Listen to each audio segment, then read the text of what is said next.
is running this next session. You are now recording and you have the full comm. I will now be hands off and backing away from my computer. Hey, Thank, and thanks, Lori. Just I know I've heard great things of your captaining. It's like every 4 hours we switch captains, which is like a double switch moment. But I've heard so many good things in terms of your moderation today. Myself and Rob are taking over the late shift in terms of helping out here. So thank you so much. And then I'm very happy. I'll be very brief. Chauncey Carter is sales manager across the country for Levenswater, which I'm sure he'll get into, but I actually went out between sessions today and got my own. So I'm playing the take-home version of this game. Really good shelf facings. I'll tell you all the sales kind of stuff I need to afterward. But and it's just, I think we're going to learn a lot about how to make a cocktail and gin, and how a small company does business in the time of COVID, and perhaps some impartable lessons about how the hospitality and retail trade is doing, and how they're reacting to COVID and how they get past it. So, Chauncey, I know I could say a ton of other things, but you would probably do it more perfectly than me. Take over the show. Hey, Sean, thank you so much. Can everyone hear me? You guys can hear? Perfect. So my name is Chauncey Carter. I am the Canadian sales manager for Levenswater Inc. I have been working with Levenswater now for a couple of years, but recently, just this past year, taken on a more prominent role. And a few weeks ago, I had an email from one of the founding partners, Paul Allenby, asking me if I'd be interested in participating in the Day of the Swan. And I said, well, what is the Day of the Swan? And the Grey Swan Guild, I've been lucky enough to meet a few individuals, and I've had a few conversations with Sean. So I was very excited to be a part of this 24-hour, I'm going to call it bonanza. Salute. Hi, Rob. So today I'm going to talk a little bit about our product. The one that Sean mentioned was Spring 34. And I don't have a fancy background. I was trying to figure out the best way to set this up today. So I hope everyone can see. And I have a nice little glowing bottle there. Levenswater Spring 34 is our first product in the LCBO. It is, by all intended purposes, a compound gin with 34 botanicals. It is a proprietary blend, so you're not allowed to know the actual ingredients, the full list of ingredients. However, we can, talk about some of them, and I have right here in this box. It's a beautiful little shadow box that highlights some of the key botanicals that we're talking about. So we have lavender, we have cardamom seed, we have juniper, we have star anise, we have rosemary, we have hibiscus. And I'll talk a little bit about the color if you guys can see it. It is a beautiful pinkish hue, and that color is coming from the the hibiscus, and the saffron. This specific gin itself is unique in the sense that it is, here, let me just see here. It is cold pressed. So this is a traditional method of cold compounding with a unique multi-phased approach of infusing secret mix of its 34 botanicals and aromatics. And the length of the compounding period and the infusions are controlled entirely by the periodic review and manual intervention. You're also going to notice that the bottle is maybe something a little different than you've seen before. And this is actually mirrored off of a 1950s perfume bottle. This is Flint Crystal, and it is absolutely spectacular. And I'm going to give you kind of the 360. So we have the front of the bottle, and down the spine or the sides is the signature, and then an old-fashioned pot still on the back.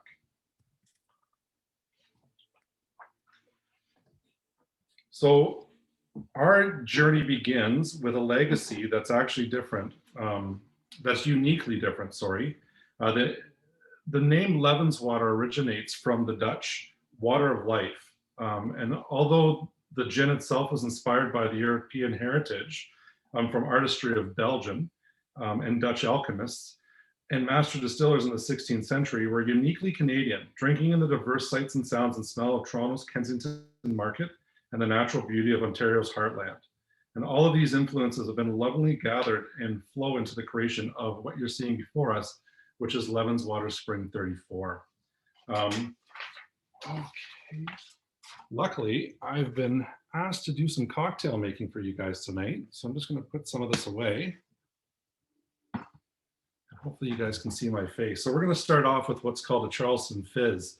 And I'm going to talk a little bit about the cocktail. We're going to talk a little bit about Levin's water. We're going to talk a little bit about adapting in the current climate that is COVID, and what it means for a small business that is trying to make its mark and stay relevant in obviously a retail space that's very limited or has limited to us to a fraction of what we would be expecting at this point in time.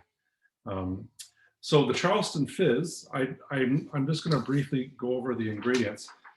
The Charleston Fizz is comprising of 3 sprigs of fresh tarragon.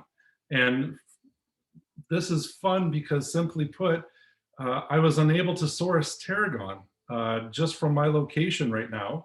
I'm kind of in between a triangle of Niagara Falls, Hamilton. Look at this guy. Good work, Sean. Went to 5 stores though. There's a run on tarragon. Invest in tarragon, people. I was blown away. I went to a pretty high-end grocery store and I was. Do you have this? Oh yes, I have that. Yes, I'm loving this. You guys went out and got the accoutrements. Between a few of the guild members, this is a true collective. Between all of us, we might be able to make the cocktail that you're awesome. Well, like anything in life, we adapt. So I hope that anyone that has got the ingredients for tonight's cocktail. Tarragon. Nice, yes. I hope everyone will follow along. I am going to be substituting the tarragon for rosemary. So that's my fun little spin on the Charleston Fizz tonight. But we have the tarragon, we have Levin's Water Gin, we have a ruby red grapefruit, we have the elderflower liqueur, just as we've seen the Saint Germain, simple syrup, club soda, and grapefruit slices for the garnish.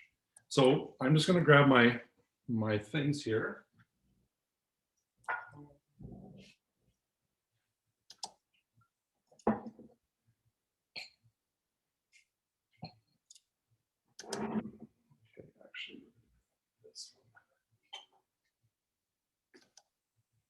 I'm going to put the camera just down here so that everyone can hopefully see what I'm working with.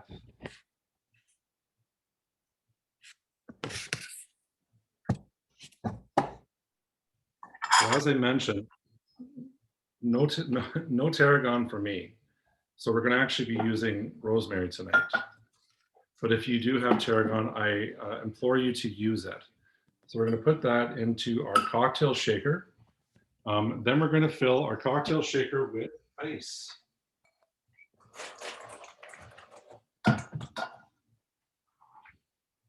Sorry, first we're going to put the herbs in. We're going to muddle them in. Yes. I jumped a step, everyone. I'm a little...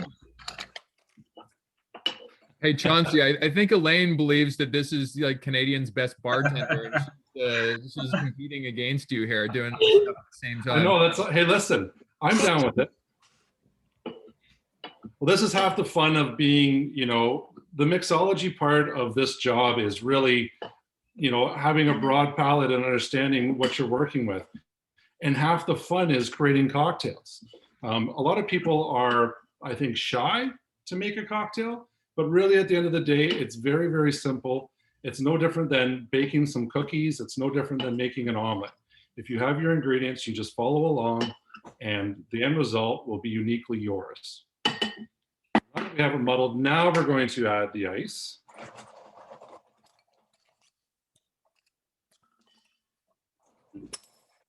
Do you mind if I tell you the questions from the chat along the way, Chauncey? Or, Sean, that would help me out tremendously.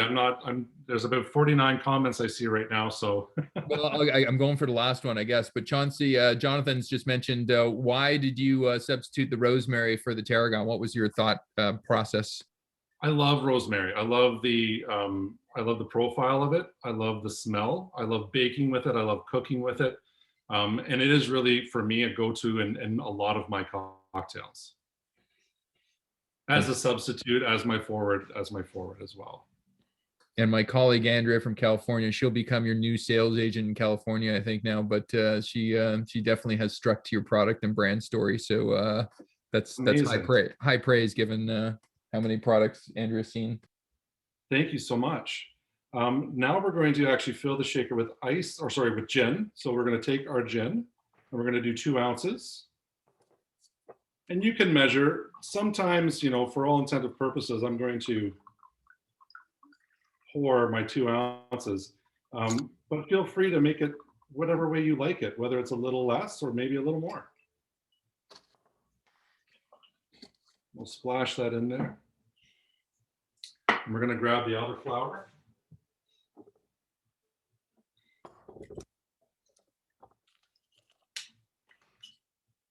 As you can see there, I'm also using Saint Germain, a little plug for Saint Germain. This stuff is amazing. And we're going to do 1/2 ounce.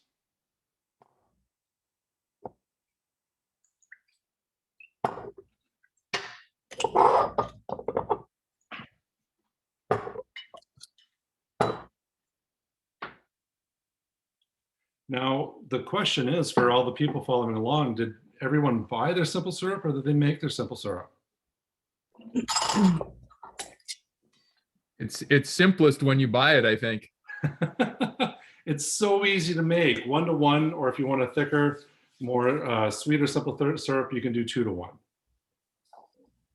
We're going to do 1 ounce of simple syrup, and I have a fancy little pour right here, syrup pour. And why Saint Germain as well? Just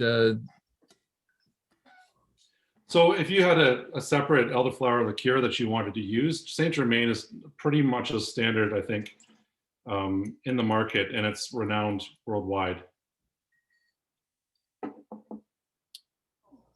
Andrea Cates, come on in, Andrea. Okay, so now that we have everything in our shaker, we're going to start to shake vigorously. Wait. How much grapefruit? Wait. Oh my gosh, you're right. Thank you so much. We need 3 of these, right? Yes, you're right. I'm so sorry, everyone. We're doing 3 ounces of ruby red grapefruit.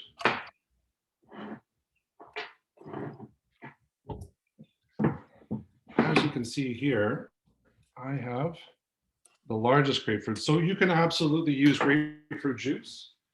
For me, I enjoy the smell and I love the taste of everything fresh.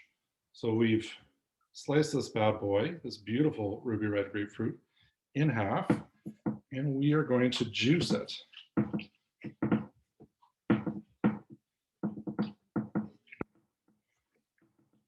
Please do not wait for me. If you have the ruby red grapefruit juice and it's in your shaker, go ahead and start shaking.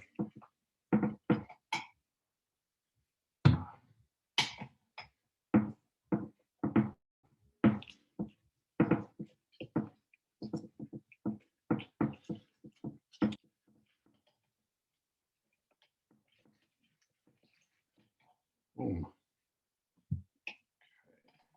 Does it matter white grapefruit or red grapefruit? I couldn't find red. You know what? Like I said before, Sean, really, it's whatever you want your cocktail to be. We're following a recipe that was on Levin's Water website. But the beautiful part about cocktails, and most people in the industry, I think, will tell you, is that they create their own riffs. So they're able to take different components, whether they can find the ingredients or not is one story. But other times, sometimes it's just personal preference. So if you want to use a white grapefruit, by all means, please do. We've just had an Aussie join us as well. So can you do all of these steps in reverse? I could try. No, you have to do them upside down. That's the trick, upside down. Upside down? Upside down. If I could do it, well, listen, I don't want to get too fancy. No, you need.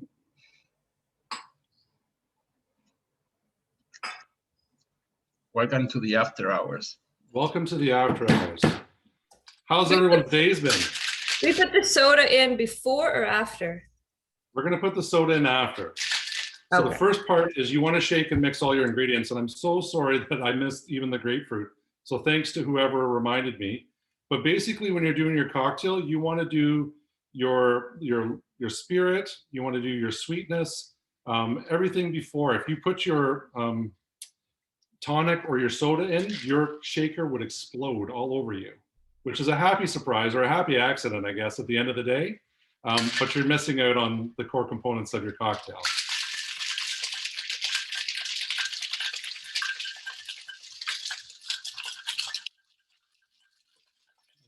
Okay.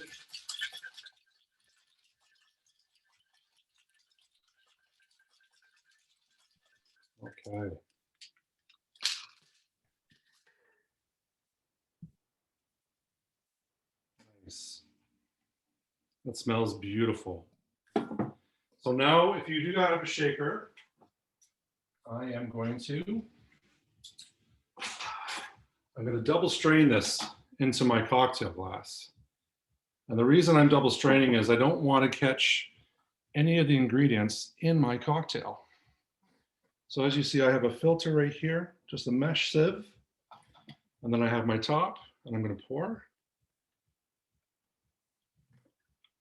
Look at that beautiful pink color from the grapefruit and from Levin's water. You're using all the tools in your bar kit there. I've gotten so many presents that had bar utensils, Chauncey, and I use like 10% of them. I don't know what some of them are for. So this is good practice for me.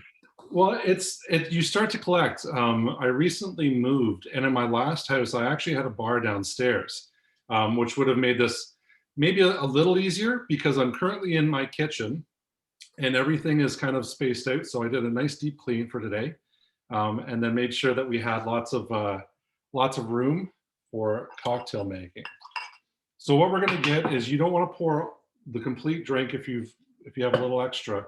You want to keep your drink maybe just about to there because we're going to now top it off with club soda.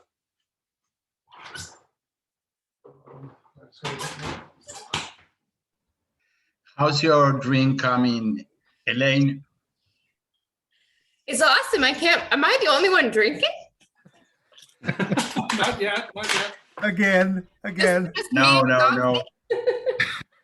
So I'm going to give a plug out Nice, to so- Fever Tree. Fever Tree is a premium club soda. They have a premium tonic as well, an Indian tonic. Their elderflower tonic is to die for. It's like the smallest can I've ever seen of club soda. Yeah. Again, Sean, when you're sourcing ingredients in this pandemic, you can't be choosy for what you're going to get.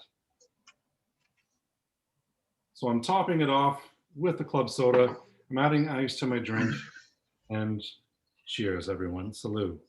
Cheers, salud. Cheers. Oh, Empty level. that's beautiful. Oh, that's good. All right. So let's talk global pandemic. Let's talk business in the age of COVID-19. In a time of global pandemic, when emotions are running high, experience is personal, consumers would rather engage with companies that represent values associated with kindness and caring. And that's a quote directly from Forbes magazine and Brian Solis. So for Levin's Water right now, we're a small Ontario craft spirit that has a very ambitious plan to grow Canada-wide and worldwide. We're currently in Ontario. We are in Quebec. We are out west in Alberta and British Columbia. And we're soon to be in the United States of America with, again, ambitious growth plans to go international. Sorry, I'm just reading comments as I go here. I'll import it into Australia. Fantastic. Again, the plans are ambitious. The cocktail itself, or sorry, the spirit itself is beautiful. So it's a potato base. And again, if you don't have this in front of you and you want to get it, I'm not sure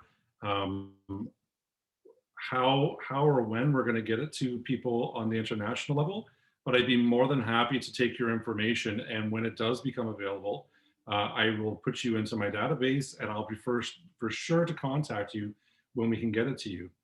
But back to the growth model, everything kind of came to a halting screech last year in spring. So the name Spring 34 is very important simply because it is the call of gin season. A lot of our business happens at the beginning of spring and floats into summertime, where gin is more of a neutral spirit with lots of herbs, botanicals, aromatics. It's the perfect spring summer cocktail, or sorry, spirit to indulge in. And when you rely on the retail market and the licensee market like we do, it was very difficult simply because not only did we come to a halt, but the reason being was a worldwide global pandemic. And more importantly, there was a lot of people that were, really, really struggling and really hurting. So we sat down and we talked as a team and as a company and decided how are we best going to move forward. In Ontario specifically, we're ruled by the Liquor Control Board of Ontario, which allows or tells us what we can and what we cannot drink. When COVID is over, we can meet in person. I'd be happy to pour you something. And if I'm ever traveling, I'll be happy to bring a bottle with me. But when we got together and we spoke, we wanted to figure out a game plan to re-engage with the retail sector, which is the LCBO, but also licensees. One of the ways we were able to do that, we entered as a major sponsor into a competition called Made with Love, and I think that's where Sean first saw maybe the video and the idea to invite us along for a cocktail hour. One of our brand ambassadors, his name is Chris Rail. He's a bartender from the Shangri-La in Toronto, Ontario. And he unfortunately was furloughed from his position.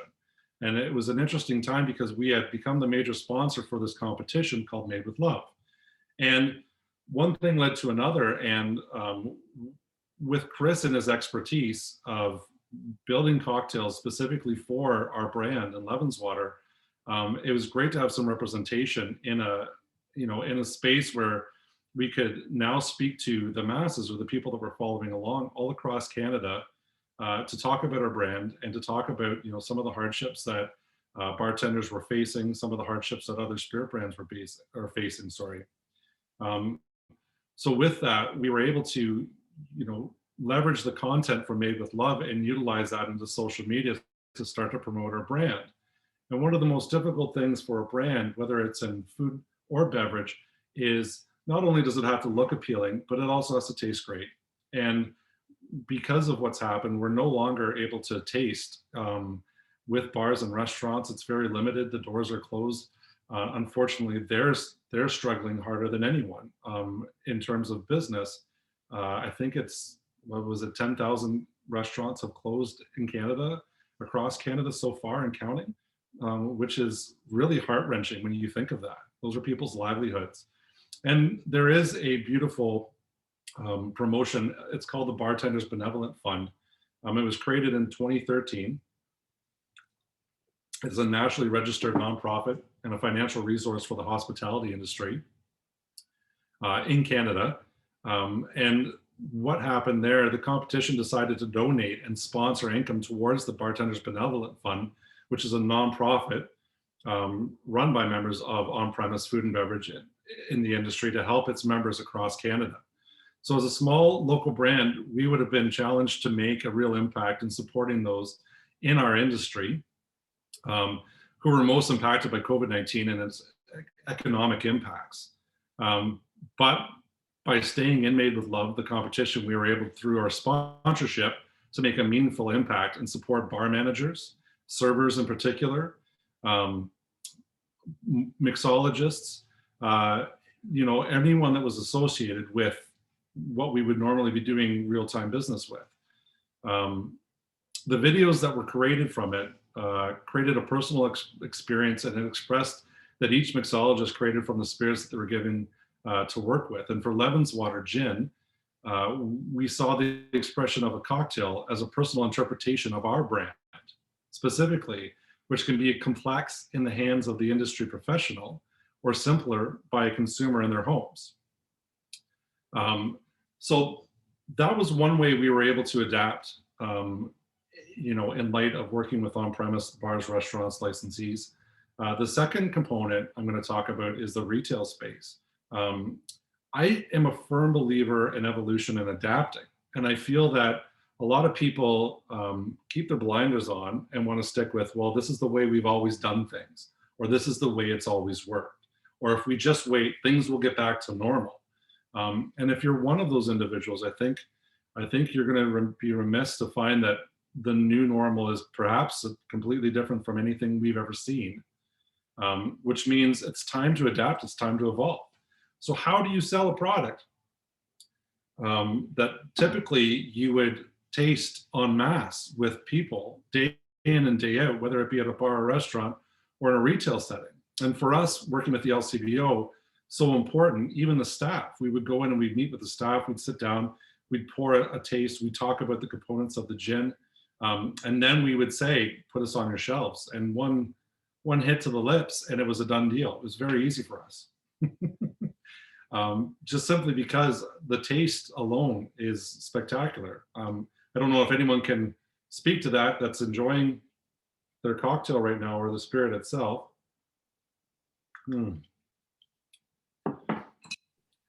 So we got creative. Don't be shy.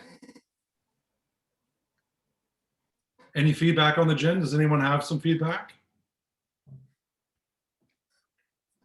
I hate to tell you this, Chauncey, but I went to the LCBO and they don't carry your brand. My LCBO. Where's your LCBO? It's in Richmond Hill. If I wanted it, I had to go down to Toronto.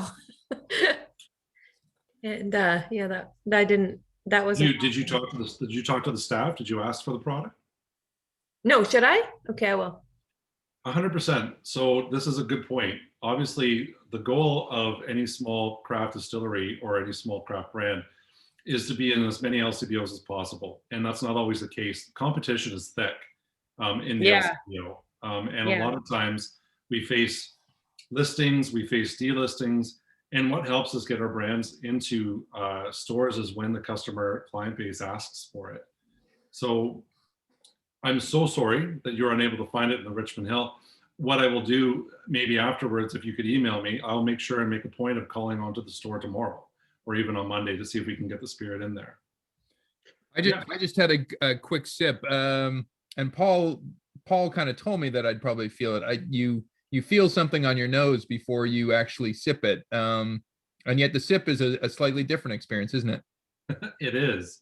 So there's a lot of pepper, there's a lot of spice. You're getting a telecherry pepper, and if you let that sit and then you breathe in, you're going to get a punch in the face of 34 botanicals, and you're going to pick up on different notes depending on what you've been doing throughout the day. A lot of it depends on food as well, right? If you're eating, if you're drinking, what you're consuming, you're going to pick up different notes.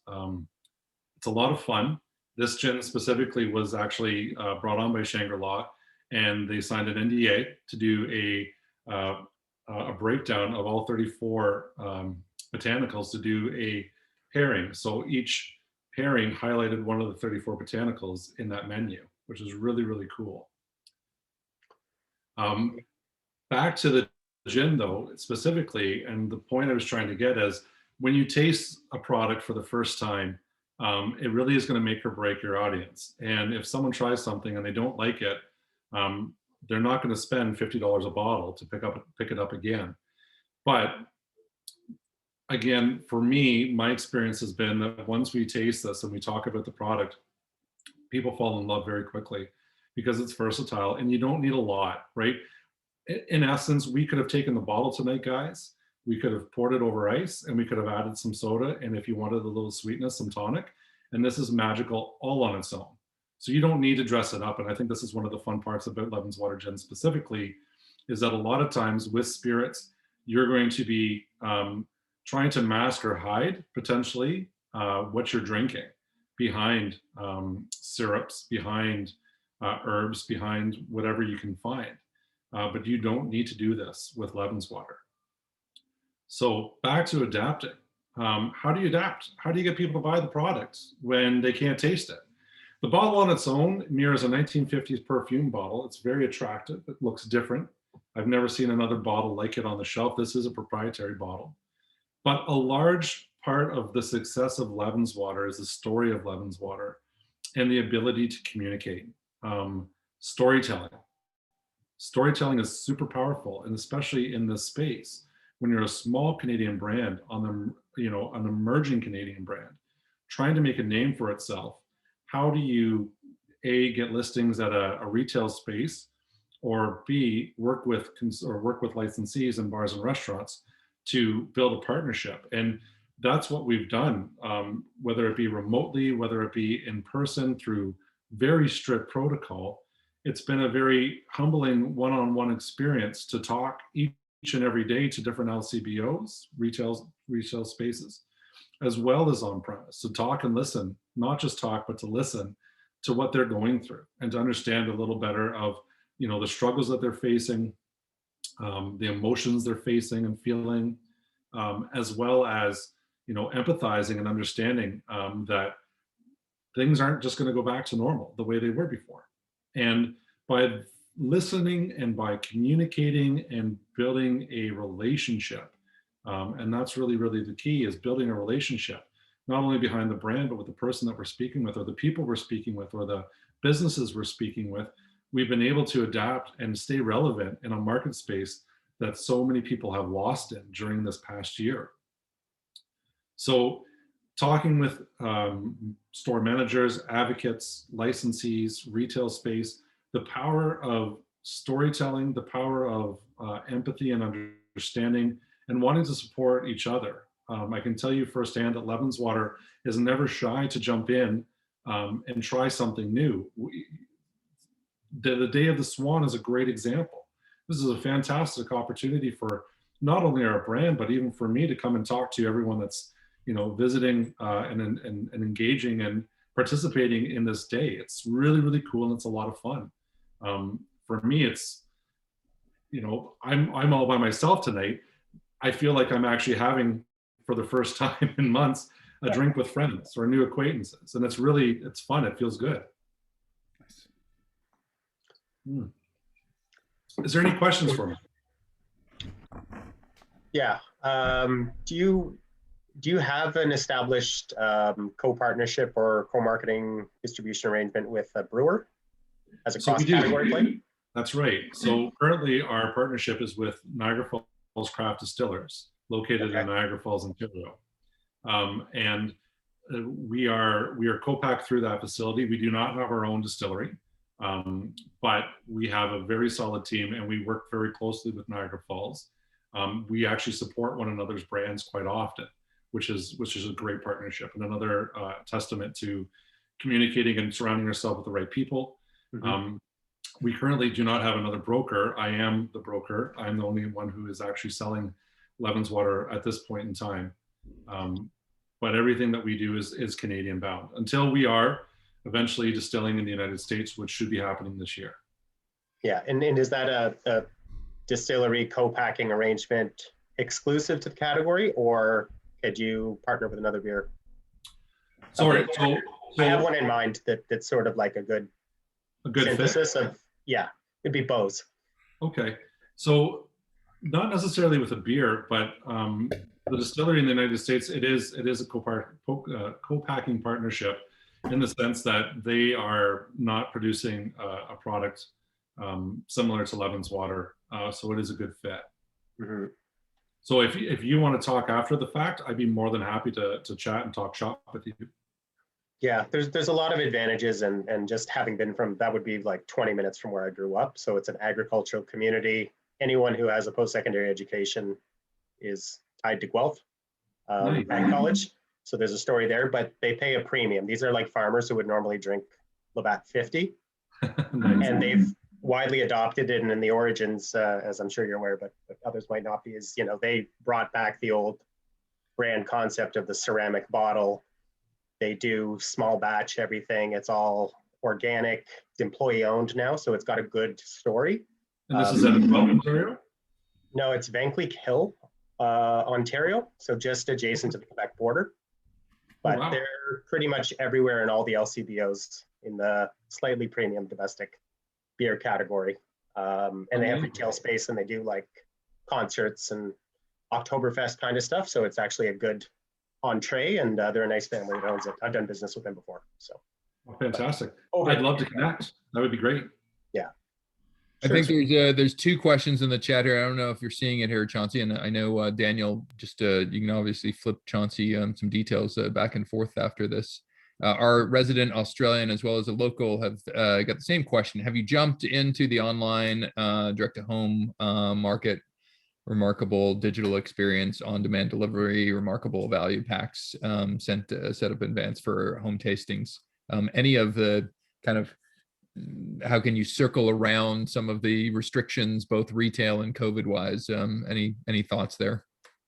Absolutely. So yes, thank you so much for bringing that point up. You can do right now in Ontario specifically, and we really haven't moved too much far out of Ontario for direct delivery or direct delivery to home. We are able to direct deliver our products to your home via our website. So if you are in Ontario and you'd like to try the product, and I should have made that comment when we were talking about not being able to find the product in the LCBO, you can go online and directly order from the website, and it will be delivered to your home. We do have two other products, and I'll kind of bring them up just to talk in line with that. We have our secondary products, and I don't know how well you guys can see that. It's Harvest. So similar to Spring 34, this is made from sweet potato, and it has all of the components of what you would feel in fall: nutmeg, cinnamon, fruit. It's very well balanced. It's a dry palate. It's very herbaceous.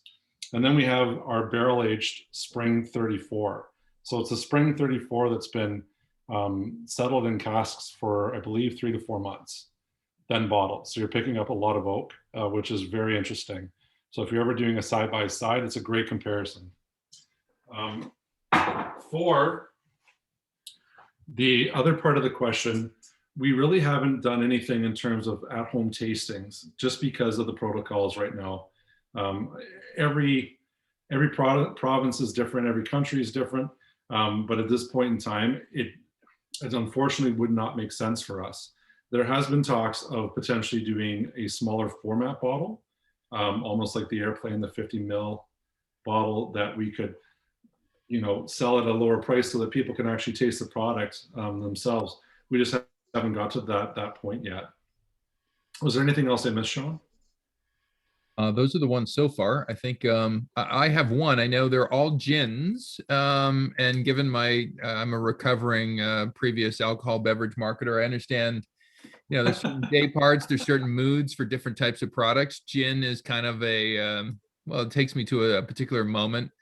Is there been a thought to produce something else, or is the brand such that you are a gin company? Oh, geez, you're scratching the cat post. So we are in the midst of looking at evolving the brand itself. I don't know if we really want to move away from gin itself per se, but there are different categories and different formats that we can look at, and one being a premium, ready to serve cocktail in a bottle. It's something that we're exploring right now, kind of in line with the at-home or the ability to go to a bar or restaurant right now and have a cocktail included with your delivery. They're able to do that here in Ontario.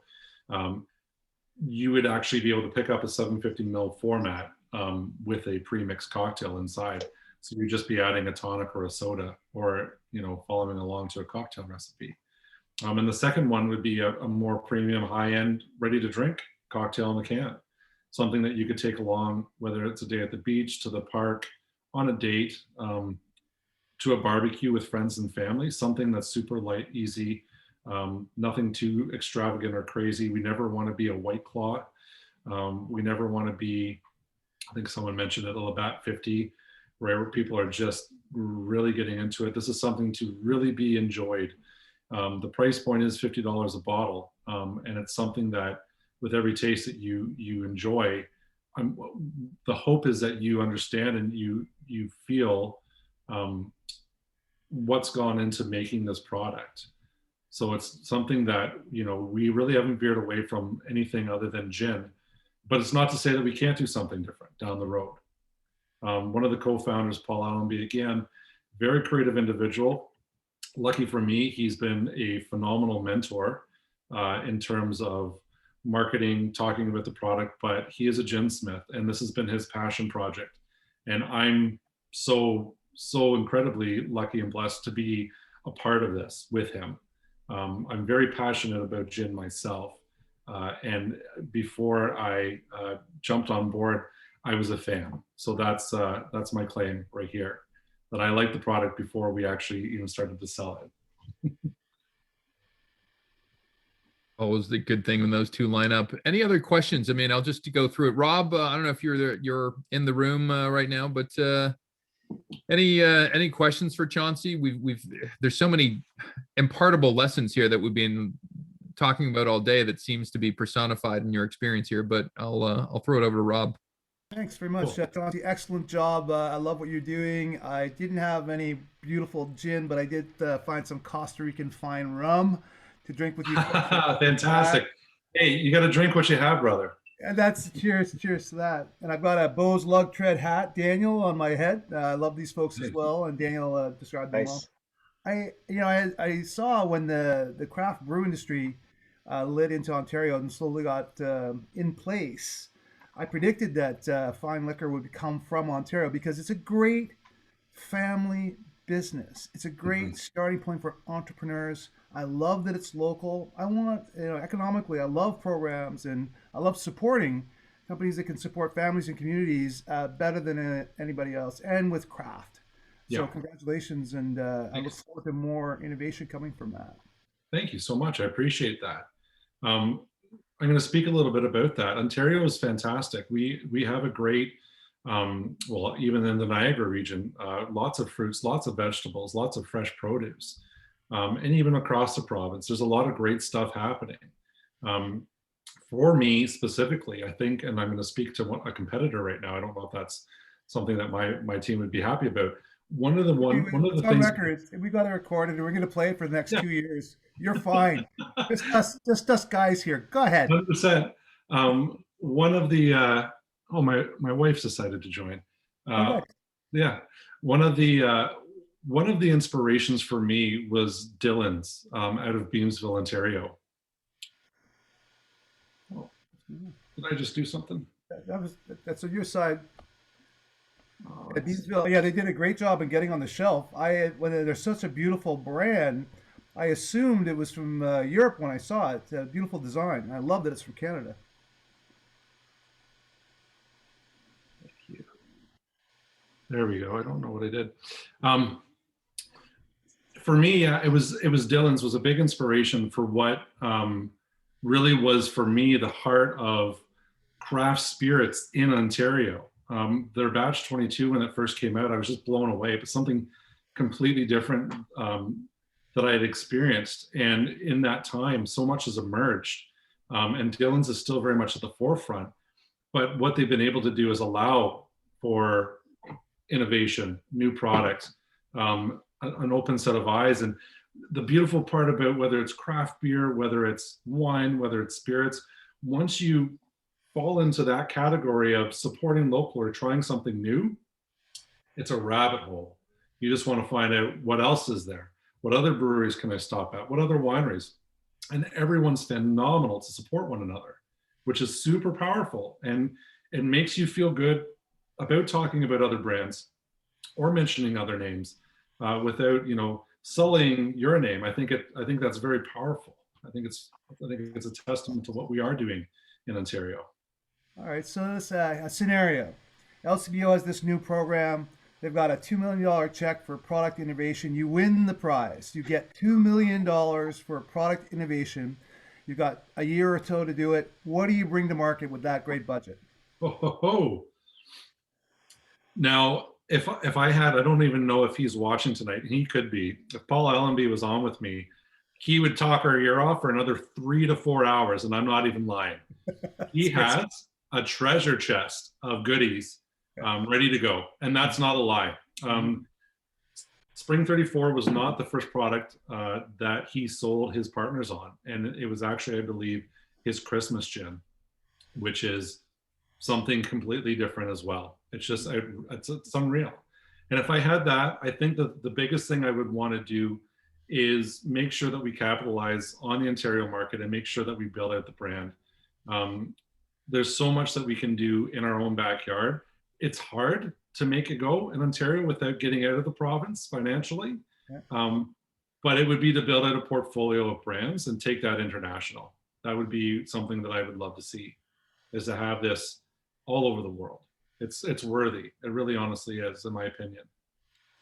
Well, that's great. I can see it. It does change everything. Ontario is a huge market. We're growing up into a great big thing in local wins, as long as we pay attention to that. Yes. I think that tastes in classic craft is going up as the quality keeps going up. The markets are responding, and the growth of Canada as an international place. We're going to keep seeing that. And then I don't, in specific COVID things, like in economy wise, did you see a bump, or was it flattened, or did it sort of like it just changed and you sort of rode, or what happened, Chauncey? What happened essentially was everything came to a screeching halt. The way we were allowed to do business completely changed, and the rules changed along with it, right? A lot of what happens on the retail level is one-on-one communication. You make a case for yourself. You make a case for your brand. You fight for shelf space. And for a small Canadian craft brand, that's extremely difficult when you're competing against the larger brands with unlimited marketing spend, right, and influence. And that's essentially what we were up against before COVID. So now it's COVID times, and we are kind of being shown the door. We were massively delisted right away. Basically, also LCBOs, or retail space in Ontario, the higher up said, get rid of all of the products. We want low levels. We're not sure what's going to happen. We don't want it here. And that's, again, going back to the adapting part. I wasn't able to go into the physical stores, but I was able to re-engage and reestablish those listings through conversations, meetings. And when we were able to go into the stores, it was, thank you so much, very humbled. And, talking about local brands and the struggle that we were going through. And a lot of the Ontario managers have been phenomenal in supporting local brands and fighting, even at the high levels, the top levels, the management levels, to keep those smaller brands on the shelf, because they understand that it's a trickle down effect. It's not just us, it's the farmers, it's marketing, it's the whole supply chain really that's affected. And the more people that are not producing and making the products, the less opportunity there is. So yeah, we kind of hit a spot where we were not relevant, and in a very short period of time, through a lot of hard work, we became relevant again. We found our space, we found our voice, we found a following. We re-engaged with our community core, our licensee families, our partnerships. A lot of what I spoke about with Made with Love really helped, because these are bartenders at bars and restaurants all across Ontario, right, that are hard hit, now re-engaging, and we're supporting them with our product, and we're giving them something to work with, and making sure that they have a voice as well. So we're coming to some changes, certainly in protocols, and as we come out of this shutdown in 3 weeks or so, I hope. As we go into the summer, if it was like last summer, what things are you keeping in place that worked, and what things are you looking forward that you can get going to do come summer months? Oh man, I can't wait to hit patios. I can't wait to go and talk again with bar managers, have a snack, have a bite, talk shop, have a drink. And it's not just about my stuff. I love cocktails, brother. I love going out for a really solid drink. Both my wife and I do. It's a way that we relax. That's a large part of our entertainment, is just really good food, really good drinks, really good conversation, really good people to talk to. And I mean, the industry itself, all we do is talk all day, right? All we do is talk, and all we do is listen. So getting back to that normal for me is going to be powerful. Being able to talk to consumers, being able to have them taste the product, and walk them through and paint them a picture, that's very powerful for me to see, someone try something for the first time and then have that aha moment, or that, oh my God, this is amazing, or I wasn't getting that. Thank you for describing it to me. That's how you really build, for me, a following and a fan base. But it's also how you build relationships. And I'm big time on those relationships. And even though we've done our best to stay connected through online, Zoom, telephone calls, the in-person power of being in person in front of someone, having that conversation, shaking their hand, nothing beats it. So I'm really looking forward to hitting the pavement, really looking forward to getting out and talking with people again. And again, just getting fat and happy, not in my own home. I want to get fat and happy out in the world. That's great. That is a great slogan for a company. I want to get fat and happy. Hang on, I'm going to lean in now. I know about industry people. Industry people always know secrets. Like the best cocktail bars in Toronto or your footprint that nobody knows about. A couple of secrets, Chauncey. Fork it over, babe. Oh, man. And I know you love them all. You love them all. So I won't pick on it, but just, share some. Okay, so my favorite bar of all time is a place in Austin, Texas called Bar Peche. So it's called Peche. It's French cuisine. The guy who owns it, his name is Rob Pate. I first learned of Rob through the book, The Spirit of Gin. So if you guys are gin fans, I highly recommend this book. It really got me excited about the spirit itself. And there was a gentleman named Rob Pate. He owned this restaurant, this bar in Austin, Texas. And it just so happens that my wife, her head office, for her company, she works here in Ontario, but her head office is in Austin, Texas. So I was like, I'm coming. I want to go meet this guy. I walked into this place, and talk about a library. He had everything. And I mean everything. He had bottles of Lady Burn, $250 US for a half-ounce pour. Do you know what I mean? Like, just like weird, like couldn't comprehend how would you spend that type of money for that type of drink. But his cocktails are fantastic, and this man's been all around the world. He knows everyone in the industry. He knows the people that are big players. He knows the small players. I was wet behind the ears. He brought me in. He sat me down and said, "What do you want to try?" And he sat down there with my wife and me, and he poured us cocktails and spirits and let us taste. And we just had the best experience. And every year that we've gone down, we obviously didn't get to go this year. Every year that we've go down, I bring him stuff from Ontario. I support that brand, Ontario brands all the way around, and say, "Here, you got to try this. You got to try this." Awesome. So that's definitely one of my favorite. One of the best secrets I've ever seen is the Jerry Thompson bar project in Italy. It is a speakeasy with a password. Everything's in Italian. It's hard if you don't know any Italian or what you're looking for. But it's a very cool spot. It makes you feel like you're back in Prohibition era, being in a place that you're not really supposed to be, enjoying something you're really not supposed to be. It has the ambience and the style of something that really is its own. And that's something I really look for in different bars.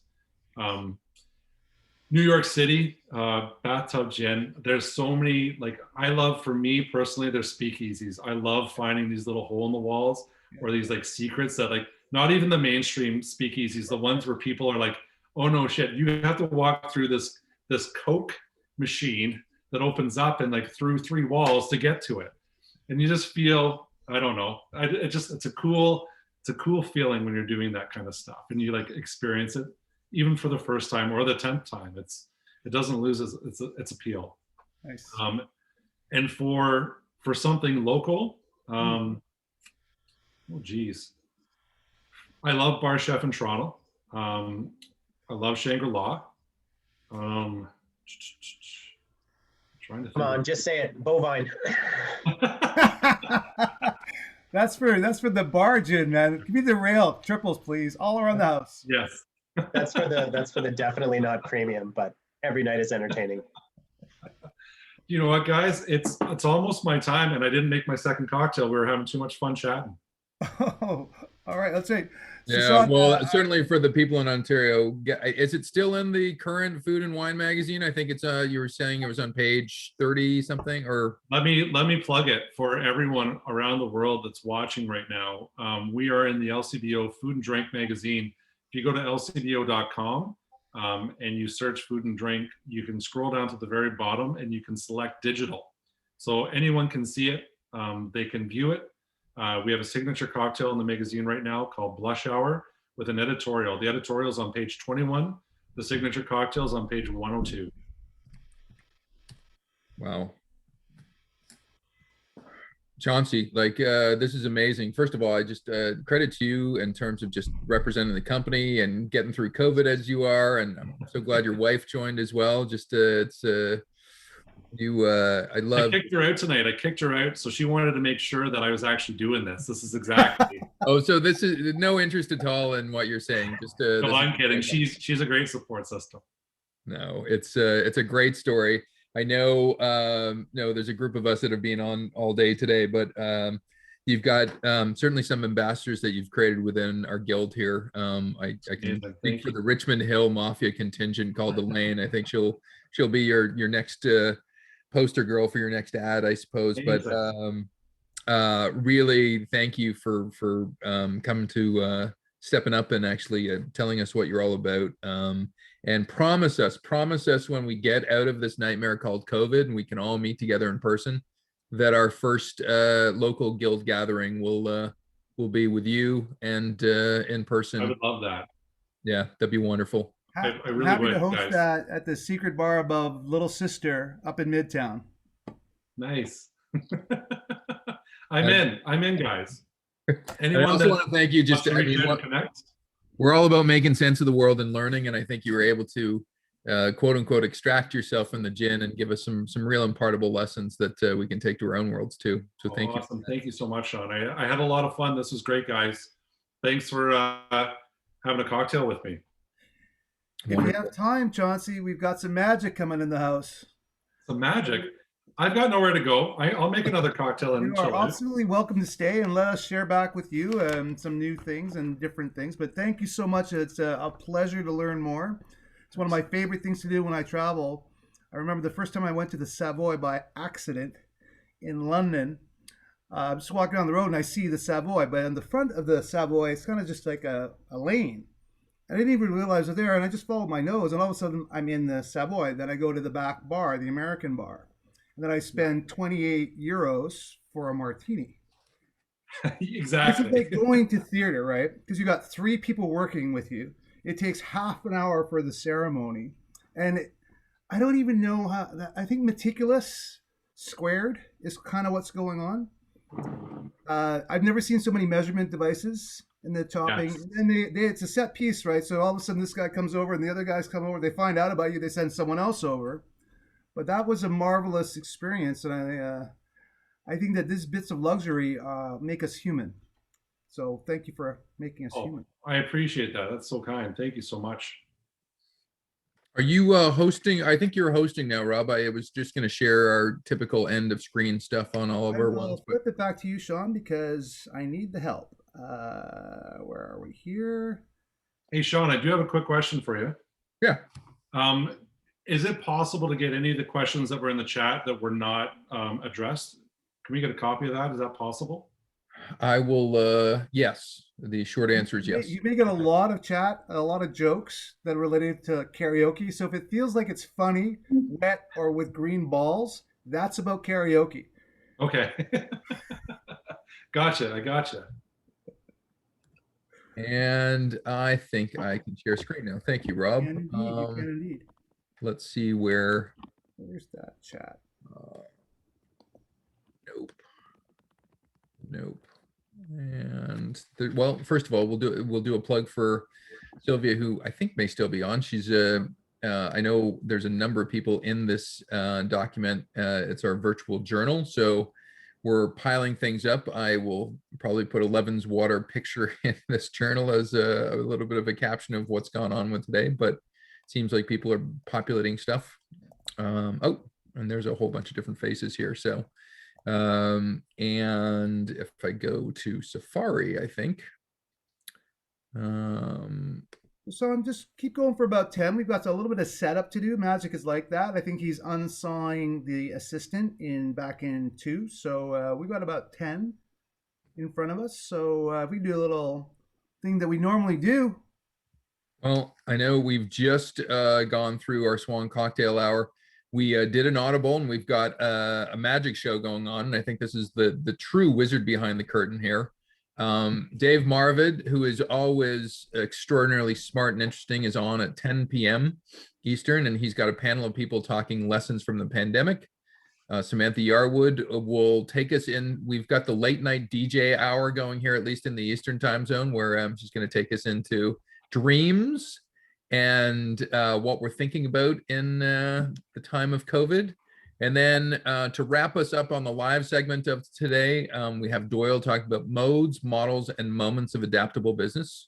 My compliments on the alliteration there, Doyle. And he's going to wrap up our digital or our live programming with his walk down a digital trail. So I am in it until 1 a.m. tonight on Eastern time zone, but it's much easier for our Pacific coasters that are coming in as well. I typically have another slide that talks about joining the guild and stuff, but I think at this point in time, maybe everybody that's on here might be longtime grizzled members of the guild. So I'm not too sure if that is required. John, if you hit refresh, then the magic should show up on that. Oh, really? Oh, I'll go back to it then. Magical Elaine Pratt catching like law balls at the last minute from Rob Tyree. And then we turned that cocktail hour, and then we went from music to magic. Just hit refresh. I'm sure if this was 1995, people would be blown away by the refreshed quality, but I am still blown away by this when I hit refresh here. So it's 8, and then, oh, wait a minute. Yeah, you ordered the curse word first, right? I thought that when Lori announced Shannon's book, and I so much relish in using that simple curse word. And lo and behold, the magic of a regatta of swans is now being added to the calendar. Magically appeared. Elaine, I don't know, you're like the female MacGyver. What can I tell you? Great that we have the writer and the actual female MacGyver, both of them in the house. And I don't know if you're comfortable, but there's a few new faces to the guild. Mark, I don't know if I've seen you in one of our events before. I apologize if you had been. And I'm trying to go through other people. There's this guy, Doyle Bueller. I don't know if I've seen you before, but I think I might have. He's got an Australian accent. And I love the fact Jonathan's here today too, because Jonathan's pretty new. And Denise, hello. Do you want to say a couple of words as we're setting up our magic act? You've been in on a couple of our sessions today. Yeah, actually, I joined back in July, actually. And I've been to a few of the sessions. I'm always impressed with the level of writing and craftsmanship people have in sharing ideas. So it's a great place for me to absorb. So at this point, I really feel bad because I think I'm getting way more out of the guild than the guild's getting out of me, is probably the best way to put it. But yeah, I love it. And my friend Howard Fields, who I used to work with, was somebody I recommended join in. So I'm really excited to see some of his Clubhouse presentations today, which I couldn't join because I'm still a Luddite. I don't have any iOS devices. So thank you for the space though, Sean, to let me speak. I appreciate it. I'm really excited. And I spent a lot of the day just absorbing. So thank you for this. Well, Denise, Howard, I know that our friend Howard has been doing Legionnaire's duty. So you have filled your bank account with Swan coin by letting Howard and connecting Howard with us. So thank you so much for that. Oh, I love it, Rob. Well, so instead of pay me in crypto, dude, you can pay me in Swan coin. Thank you. Absolutely. I could pay you in Swan coin today because Sean knows exactly how I did the treasury.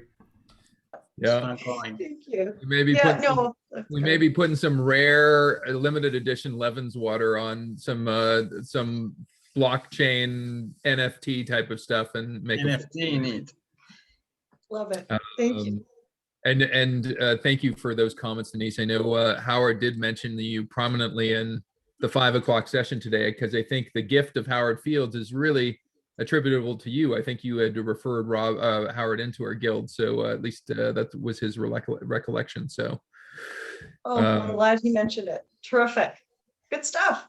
and by the way, just so you guys know, now that we're all just an intimate crew of 20 here, I was a little bit nervous about that improv session we had with those comedians. I thought they were going to clean our slate, so I was glad they were easy on us, I guess. But yeah. John, are you telling me that sense making is funny? It can be. You guys are great. Did you hear that Emily Dickinson poem? Sense making is funny. No, it is interesting. I will say, I remember, just as a small sidebar, and I'm not too sure how much time we need, but I remember given the same type of exercise Jill did with us earlier on today, back when I was 23 or 24, I was a brand assistant at P&G, and we spent honestly 4 months on this idea. We had this session over lunchtime where it's like, what do we do if we fit this and this? And our idea was to take every corporate mascot that's ever been invented and turn it into a corporate mascot Olympics. And we thought, we're all into sponsorship. The sponsorship is embedded on what the things are on the field. So it'd be like the French's mustard bottle, like doing hurdles against the Kool-Aid guy, doing, hurdles against Frosted Flakes. We still think it's a great idea, but we have to resurrect it. It'll be like the Duolingo against the Uber with the Jays, DJ Birdie all duking it out. Nice.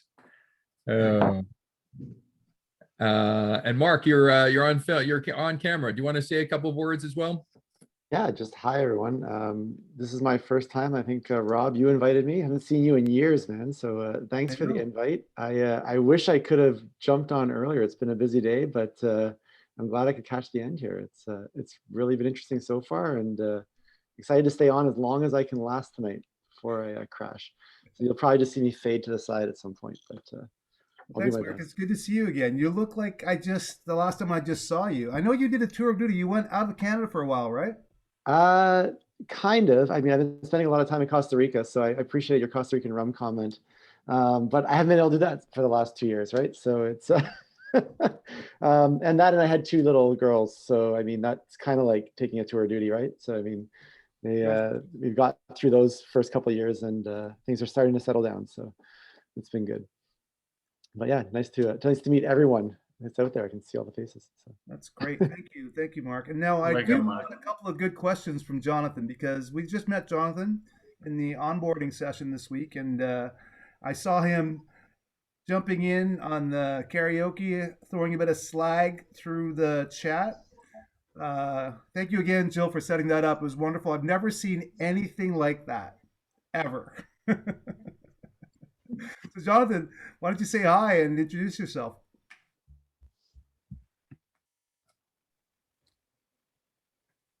Is that for me or for Jill? Because I think you know Jill. I do know Jill, and we want to know you more, but you get to ask Jill any question you want. Okay, well, I'm going to hold that card, and maybe I'll play it tonight, but maybe I'll hold it for later as well. So I actually got literally strong-armed into the guild. It felt by accident. I got, somebody reached out to me and said, well, your name was on the list of new members. And I said, I have no idea what this thing even is. But I got a new connection on LinkedIn out of it, and it was pretty cool talking with Chris. So I figured I would look into it, and I did look into it, and it looked kind of amazing. So, but I'm a American by extraction. I live in Montreal.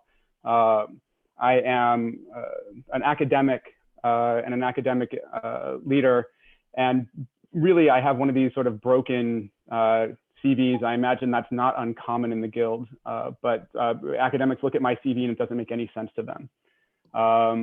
So I really enjoyed the, I think it was Rob, you said you'd never seen anything like that. That was totally improv. Has anyone here, you've seen improv, right? I thought that was brilliant improv. That was great. So just happy to see everyone here tonight, and glad to be a part of this. Thank you so much for having me. I've got to say as well, Jonathan, I've done a number of onboard sessions. Probably the smartest 2 or 3 questions we've ever been given was Jonathan. I think you had myself and Rob retreating into the, I've never been asked that before, and we've been asked a lot of questions. So I just asked them when they had a lot of fun at the guild. I mean, is that like a crazy thing to ask? Like, when was the last time you really just had that intense moment of this was so much fun to do? You guys gave great answers, so it turned out well. All right, well, good. You're being easy on us. I think we did some humming. No, it was great. Rob, is your I think we're good to go. We've got Durgesh Spade and his stage manager with us. I've just shifted hosting responsibilities. According to magicians, we're not allowed hosting this anymore. I have yet to give up the hosting privileges today to anyone except secret people behind me that I trust, like Ellen Pratt and Jill and Lindsay. But I have just met Joseph, and now we are in your capable hands, Joseph. just one thing, Rob, from a recording standpoint? I know Lori was doing such a good job, and now now we're kind of alternating. Are we just as long as we hit record and stop and record? But Joseph, can you give me a hand there while you're on the comm? It looks like you made Jonathan host, not myself, actually. So Jonathan has the power. Oh, hang on for a second. My bad. Jonathan might have to switch hosts to me. All those J's. Yep. Jonathan, you know what to do there? All the Zoom training is now going to pay off in this one, amazing moment. And you shift it to Joseph. I started at J. Notice I take my Joseph, it's you. There we go. Okay. Thank you, Jonathan. You have passed the test. You are now in the guild for 1 year. You work for Elaine. All right. Hold on a second. Let's see here. There we go. Okay.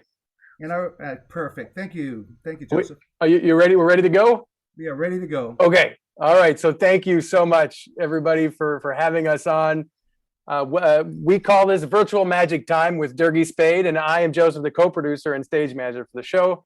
And today I'm also acting as tech support as well. And we want to thank you, Rob, for setting this up, and we are so happy to be here with you. And I will mention that if you have friends or family or coworkers who you would like to see something like this, who they could use a show like this in the future, you can go to virtualmagictime.com for more details of how you can book a show. And we'll put up a website at the end of the show so you can take a look. Just a few housekeeping items. During the show, if you are muted, feel free to clap your hands, wave your hands around, show us you're having a good time, because Durgesh definitely feeds off of that energy, so don't hold back. So, okay. So without further ado, he's been performing magic for 40 years, which is strange because he's only 36. He was recently a consultant and magician to promote the movie Now You See Me 2. He's been seen performing across the globe, including places like London, Melbourne, New York, and Dubai, but originally from Toronto, Ontario, Canada. He is the second best magician in the greater Toronto area, according to his mom. Please welcome magician and mentalist Durgesh Spade.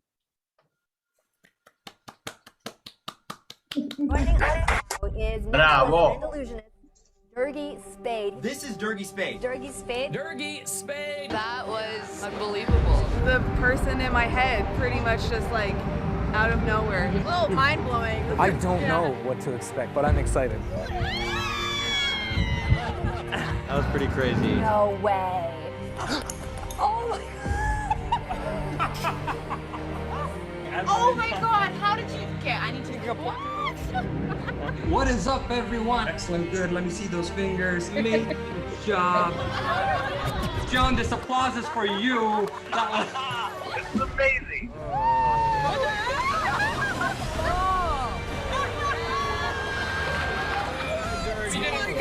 Right, Devo? No, we didn't plan this. It's like Canada's Copperfield over here.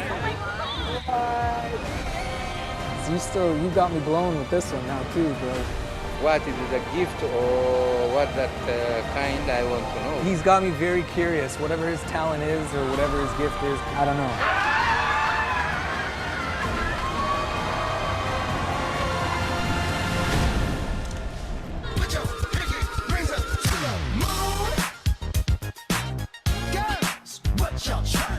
Oh my God, Joe, we're on.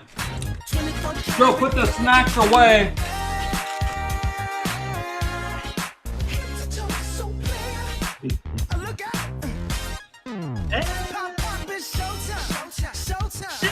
Double stuff, the best way to eat them, am I right? Welcome everyone to the show. So good to see you all. I can't believe you've all made it here. Who do we got? We got Jonathan Powers is in the house. Jonathan, good to see you. Chauncey's making a drink. I love it. Augustine, good to see you, my friend. Good to see all of you here at tonight's show. I'm so glad you could all make it. You know what? Quite frankly, congratulations for making it through the last year. But hindsight's 20/20 though, am I right? Well, listen, my friends, this is a live show. As you already know, you've been here for many of you have been here all day from what I understand.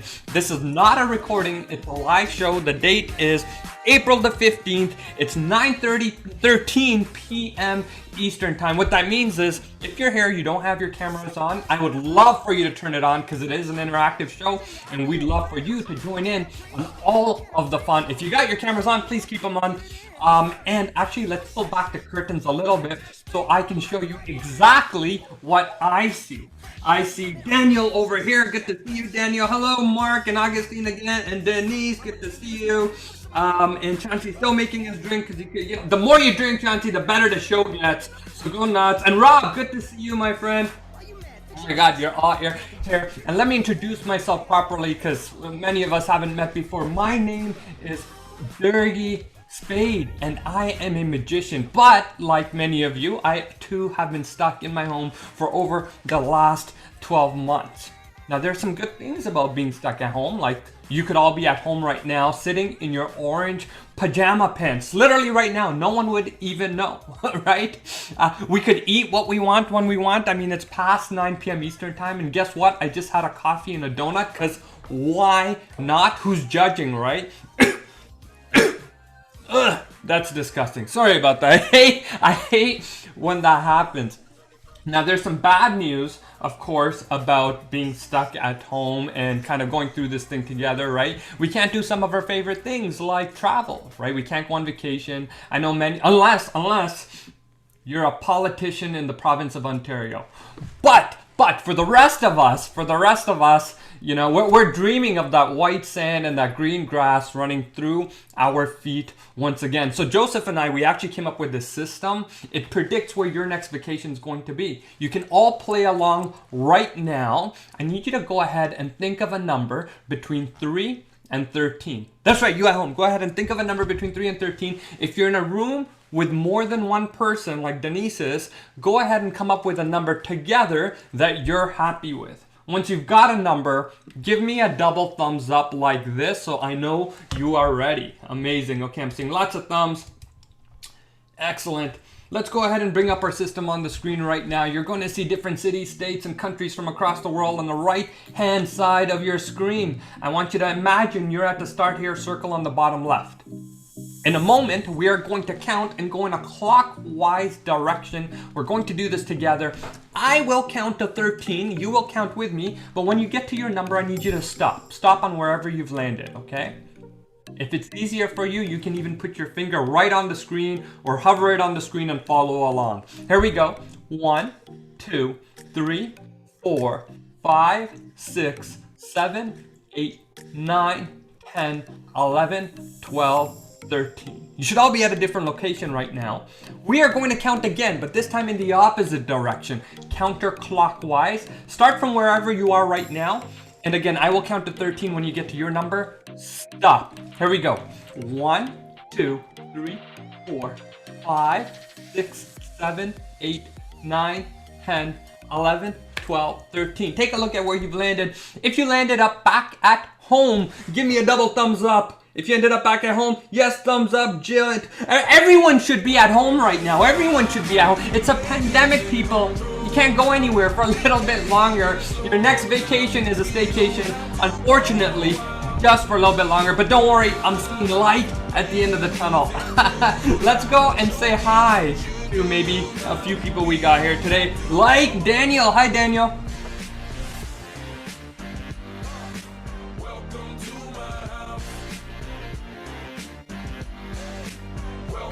Oh, unmute yourself for me. There you go.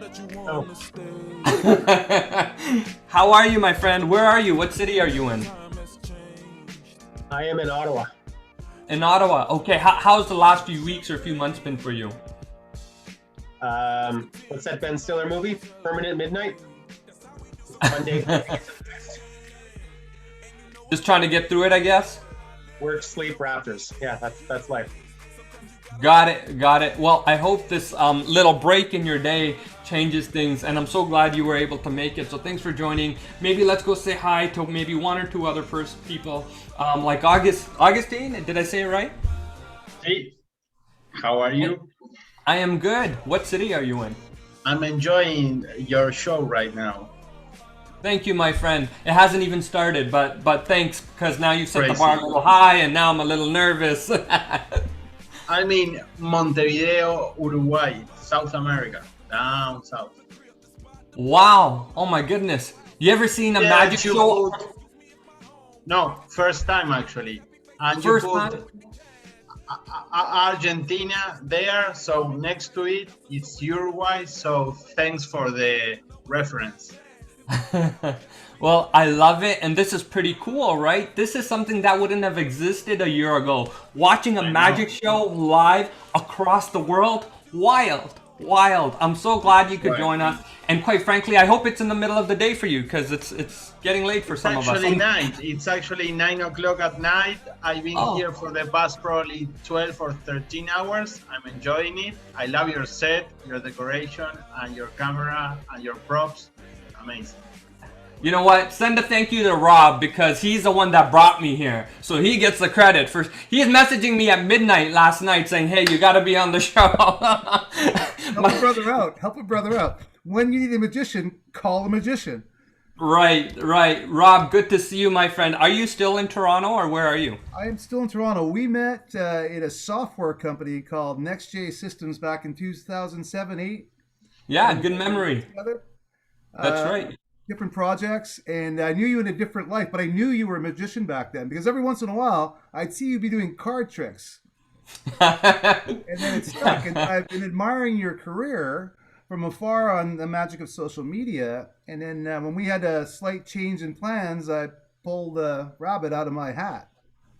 Amazing, and quite frankly, none of us would be, well, I wouldn't be here if you didn't set this up, so thank you. And you know, this is awesome, and I get to meet all of you. Let's also go say hi to one other person here. Hi, Antonia, how are you? I'm great, thanks. Antonia, what city are you in? Walnut Creek, just outside of San Francisco. Oh wow, okay, very cool. I could actually use your help a little bit, but Sure. I have to ask you something, Antonia, you know, because we've never met before. You didn't know you were going to be on the show. Are you feeling a little blue? Did your feet get a little sweaty because you kind of got thrown onto the virtual stage? Just a little, yeah. Okay, no, you're going to do great. You know, we got you on here because you're oozing of confidence. So we need you to help us out, okay? Is that okay? Absolutely. You know, when we created this show, it had to be built from the ground up in the virtual environment, which meant we had to use our imagination a lot because these were things we'd never done before. So I've got with me an imaginary deck of cards, invisible imaginary cards. I'm going to throw them to my camera, and I want you to catch them because they're going to come out of your camera. Are you ready? Yep. Here we go. Amazing. Grab your cards and give them a shuffle. Mix them up. Oh, no, Antonia, stop. You got to take them out of the box first. Take them out of the box. Yeah, there you go. Don't be silly. Once you've got the cards, I want you to look at all the different cards that you have. Okay, 52 of them. And I want you to find one card you really like. Okay, take that card, pull it out of the deck. Remember it. Don't forget. Turn it around so it's facing the other way. And then put it back into the deck. Okay, shuffle the cards one more time. Mix them up. Don't worry if you drop them or mess them up. The cards don't matter. They're invisible. They don't matter like the AstraZeneca vaccine. Nobody wants that one. Everyone wants a Pfizer. Everyone wants a Pfizer. It's all. I want all of them. I want to be super healthy. But when you're ready, take the cards, put them back inside the box, and then take the box and then throw them back to your camera for me. Throw them back to your camera. Oh my goodness. Amazing throw. I've got them right over here. Here's the thing, Antonia. Over here I've got a box and it has a big X on it to remind me I got a prediction inside the box. Now you're not thinking of anything obvious, right? You're not thinking of like the Ace of Spades or something? Nope. Good. For the first time ever, tell everybody out loud. What was the card you turned upside down? What was it? It was a 2 of hearts. Oh my god, the 2 of hearts. You're not gonna believe this. Check this out. You're not gonna believe this. You could have picked any one of these cards. What was your card again? 2 of hearts. 2 of hearts. I don't know if you noticed, but one of those cards actually has an X on it. And I'm gonna show it to you right now. Oh, you could have picked any one of these cards, but take a look. Take a look. You could have picked any one. But right here, there's one card a little different than all the others. The one that's upside down. The only card that's upside down with a big X. The 2 of hearts. What in the world? Give her a round of applause. I did that for you. Amazing job, Antonia. Let's go also say hi to. Let's go say hi to. Hey, Daniel.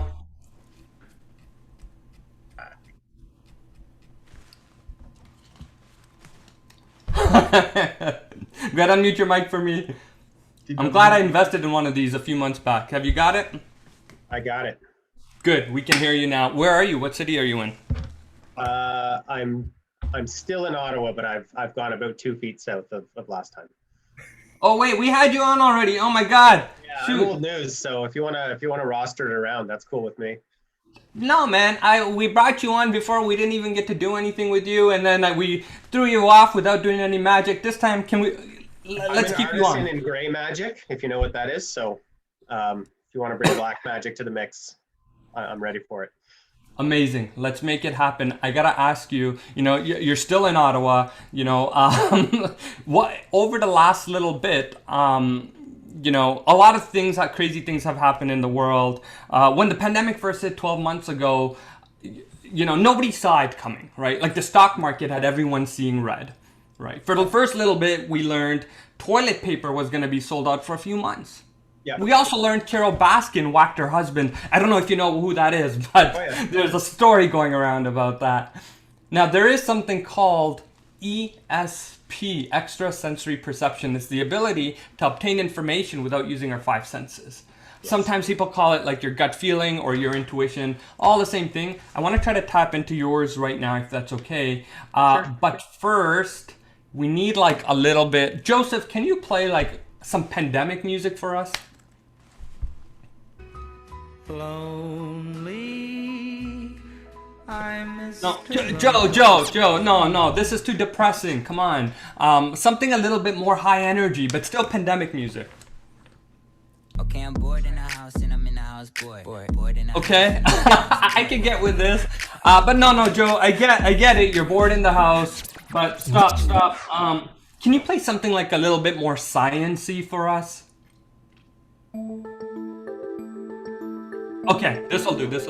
And Daniel, still from Ottawa, Daniel, I need your help. In front of me, I've got some different symbols that we've all come to, know over the last few months.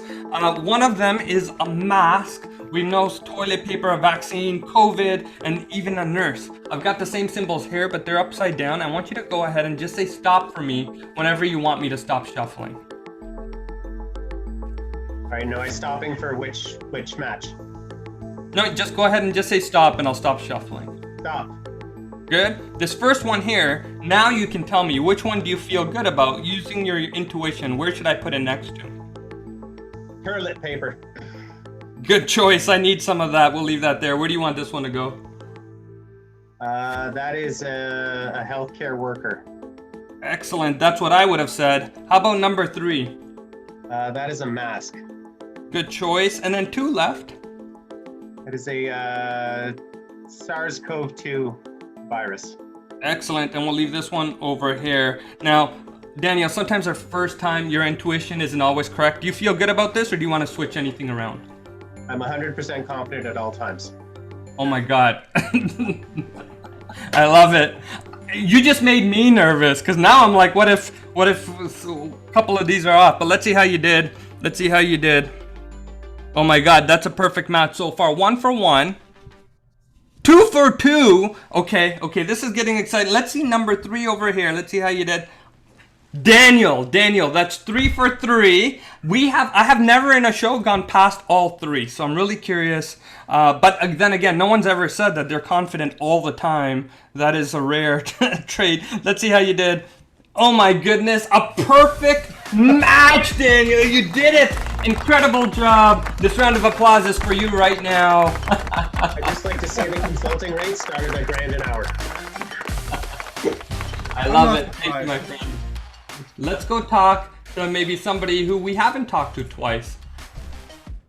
Let's go to... Hi, Denise. Hello.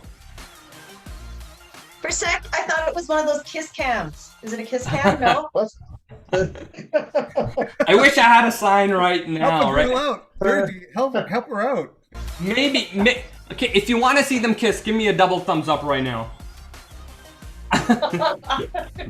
Now it is. Now it is. A round of applause for them, because wow, that's improv right there. I love it. What? You guys know each other? Yes. No. No, we've been stuck together in lockdown when he came to deliver a pizza. Yeah. Well, Denise, I gotta ask you, how was the pizza? It's obviously good he can cook. I love it. What city are you in? We're in the town of Sylvan Lake, an hour and a half outside of Calgary. It's where we hang out on the weekend. Ah, very cool. Well, you just made like 12 of the people in here, including myself, a little jealous. But, you know, I'm not complaining. It sounds like a lot of fun, and I'm glad you could make it to today's show. And I got a question. Do you guys know all the different cards in a deck of cards? Like the diamonds, clubs, hearts, but you know the cards, yes? Mm-hmm. Like, you know them, right? Yes? Yeah. Okay, I need your help with something. There happens to be 52 cards in a deck of cards. I've got some cards with me right here. You can see they're all different, no funny business. And you'll actually see me shuffle, and if you listen carefully, you'll even hear the cards getting shuffled. You'll see and hear. Listen. Yes? Fair? Now, I need your help whenever you would like. I want you to go ahead and just say stop for me as I flick down the cards like this. Stop. Perfect. Can you remember that one? Yes. Excellent. Full disclosure, I got a screen in front of me. I can see it. I see it's a 7 of hearts. But no worries. You know, the important thing is, if you said stop a moment ago, you would have ended up on one of these. And if you said stop a moment later, you would have ended up on one of these. But you ended up on this guy over here, the 7 of hearts. Do either of you use Instagram by any chance? I do. Yeah?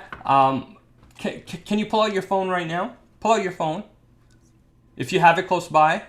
All of you at home right now, if you have Instagram, take out your phone right now. Open up Instagram. Where is it?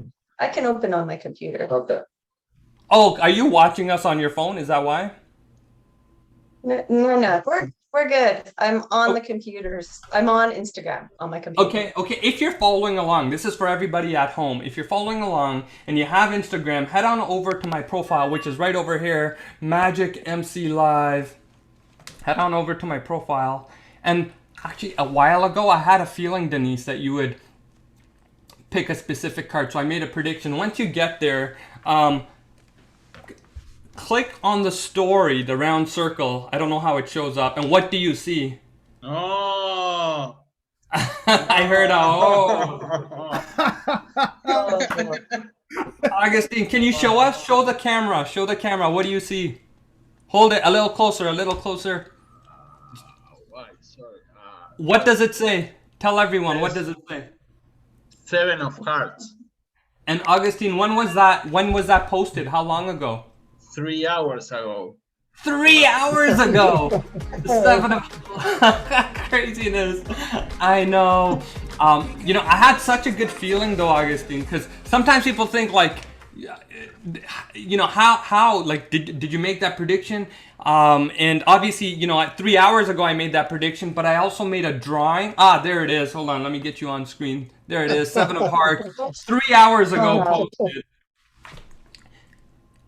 And Augustine, here's the thing. 3 hours ago, I actually made a drawing. It's sitting back here. And it's a picture of the card that I thought we were gonna pick. But check this out. Okay, it's not really a picture because it's a picture of a box of playing cards.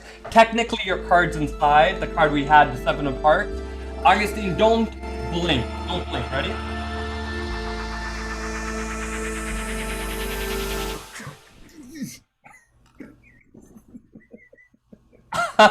But I think it'd be even cooler if it was all the way up. Watch. I'm all the way up.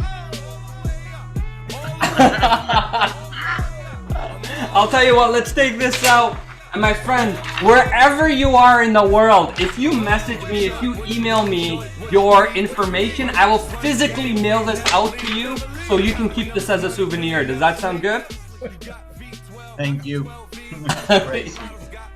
You are most welcome. Thank you, my friend. Thank you. Let's go talk to maybe someone we haven't talked to. I'm so scared that we're gonna bring Daniel back up and he's gonna pull my leg again. So let's go. Joseph, can you bring up someone at random? Maybe you can bring up. Oh, you got Elaine here. Hi, Elaine. What city are you in? Richmond Hill. Ah, Richmond Hill. Very cool. Familiar with Richmond Hill. Are you watching on a laptop or where are you watching? A laptop. Okay, do you have a cell phone close by? Do you have your phone close by or no? Can you open it up? Because in a moment, I'm going to get you to draw something on your phone. The easiest way to do it is for you to do it on the Easy Draw website. I don't know if you're familiar with Easy Draw, but maybe, Joe, can you message Elaine the information about Easy Draw? And he'll message it to you on Zoom, and it'll take about, I don't know, 30, 45 seconds to get set up. We'll let you do that, and then we'll come back to you. Does that sound good? Sure. Awesome. In the meantime, maybe we can go chat with, who do we got here? Alexandra, hello. Unmute your mic. There we go. Hi, what city are you in? Where are you? I'm in Houston, Texas. Houston, amazing. How has your last 12 months, anything positive come out of the last 12 months for you? Just this, basically. Well, I'll take it as a compliment. Thank Rob for it, for him setting it up. Have you always lived in Houston? Yes, I have. Your whole life? I live about 5 minutes from where I was born. Wow. So you did move houses at some point, yes? I did, yes. I did move houses. How long ago did you move into your current house? About 5 years ago. 5 years ago. So moving is actually one of the, the biggest changes anybody can go through in life. Yes. Maybe when you move 5 minutes away, maybe it's not that big of a deal. Your friends and family are still around.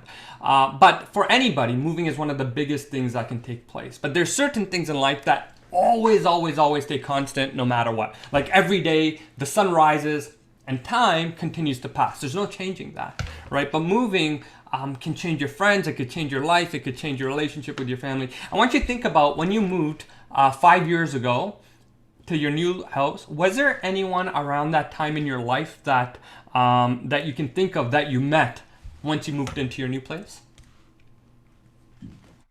Yeah, my new neighbors. Yeah. Your new neighbors. What's your neighbor's name, one of them? Do you know? Do you remember? Joanna.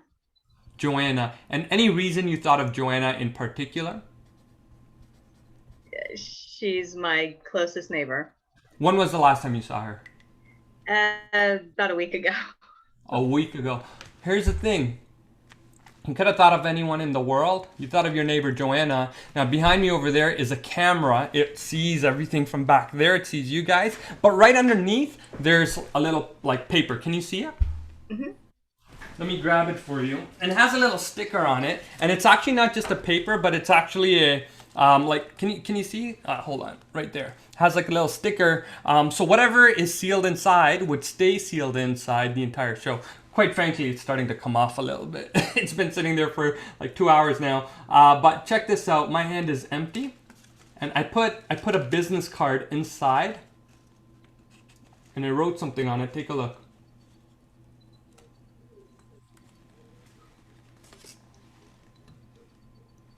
Can you read what that says there? Joanna. And Joanna, next time you see Joanna, tell her I said hello. Let's go say hi to, where did our friend go? She had the self. Oh, Elaine, here you are. Welcome back, Elaine. Did you get a message from Joseph? Yeah, I have the thing. You know on what? Are you able to turn off your virtual background? Because otherwise we're not going to be able to see you in this portion. Sure. Hang on. It might take you a second, if you don't mind. No problem. See, now we're going to know what your house really looks like. Don't worry, no judgment. Okay, these guys know what every room in my house looks like practically.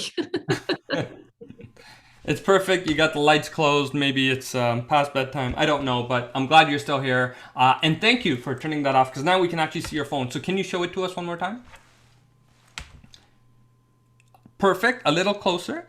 Yeah, so it's just a blank canvas with colors on the bottom. And I want you to follow my instructions. I want you to pick the color black at the very bottom. And go ahead and draw a nice big stick man onto the canvas there. So nice big stick man. No judgment, don't worry, nobody's judging. It's all in good fun. And then when you're done drawing the stick man, can you show the camera for us?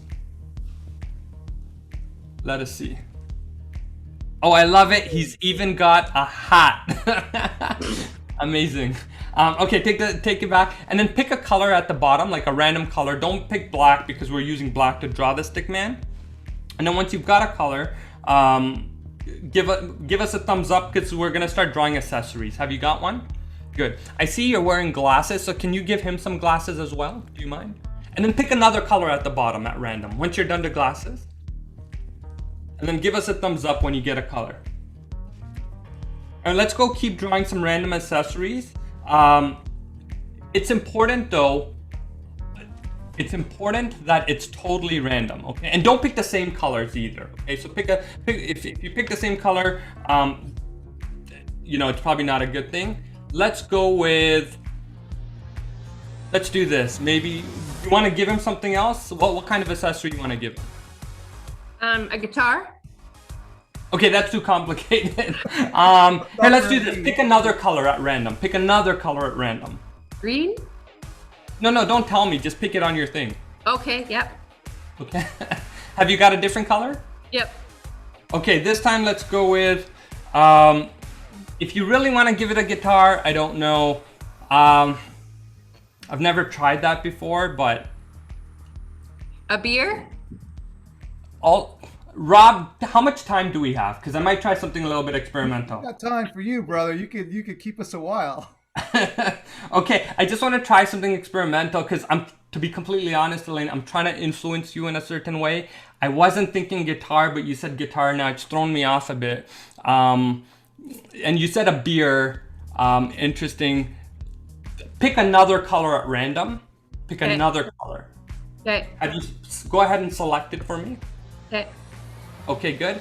And if you were to draw an object, let's say not a guitar, not a beer, if we were gonna clothe, you know what, let me make it easier for you. I want this to be a rated G show. Can you give him a pair of pants? I don't want him to be naked. Can you give him some pants? Give him some pants. And he still has glasses, right? Yeah. Okay, so he's got glasses as he got pants, yes? Yeah. Okay, then select another color for me. Select another color. And let's go with, and once you got a color, give me a thumbs up. Okay, good. And do you want to draw like some other object? What do you want to go with this time? Gloves? Gloves? It's almost springtime, you can't wear gloves. How about you give him something close to gloves, but shoes instead? Okay. Does that sound good? Okay, give him shoes for the spring. And so now I think he's got glasses. I think we picked shoes instead of gloves. And we gave him pants. Yeah, so now that's 3 things. Can you pick one more color that you haven't chosen before, like a totally new one? Yep. And we got to give him something else.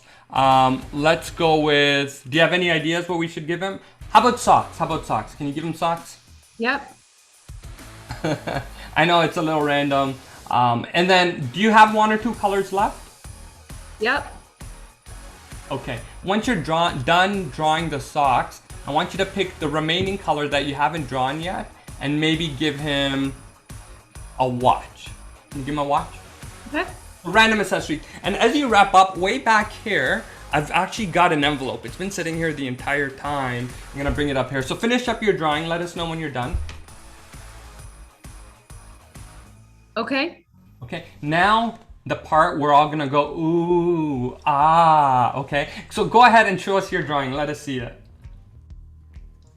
Hold it closer to the screen. A little closer, a little closer. Come closer. Yeah, come closer. And higher up. There we go, hold right there. Perfect, I think I got a screenshot of it. You can take your phone back now. There it is. Can you describe, I love it, I love it. Can you describe your, describe what you got there? Like the different colors and accessories he's wearing? He's man wearing red glasses and a gold watch. He's got orange pants, green boots, and blue socks. I love And it. a black hat. Tell me if I got this right. He's wearing red glasses, orange pants is what I see, a yellow watch, blue socks, and green shoes, yes? Yes. Before you even finished drawing, this envelope came into view because I have a drawing inside here as well. And I too drew something before the show started. You're not going to believe this, but I drew a stick man also with red glasses, a yellow watch, orange pants, blue socks, and green shoes. The envelope is completely empty. What in the world just happened? Oh my God, you guys were awesome. Thank you so much for watching and spending a little bit of time this evening with me. My name is Durgesh Spade, and actually, hold on, stop, Joe, stop the music, Joe, stop the music. Bring Elaine back onto the stage, can you? Amazing. You know what, Elaine, before I go, I know you guys are doing this thing. It's going on for many, many hours. So maybe I'll do something a little bit different on tonight's show. Do you want to learn how we did that? Yeah. Believe it or not, for the last over 30 minutes now, you didn't just take part of a magic show.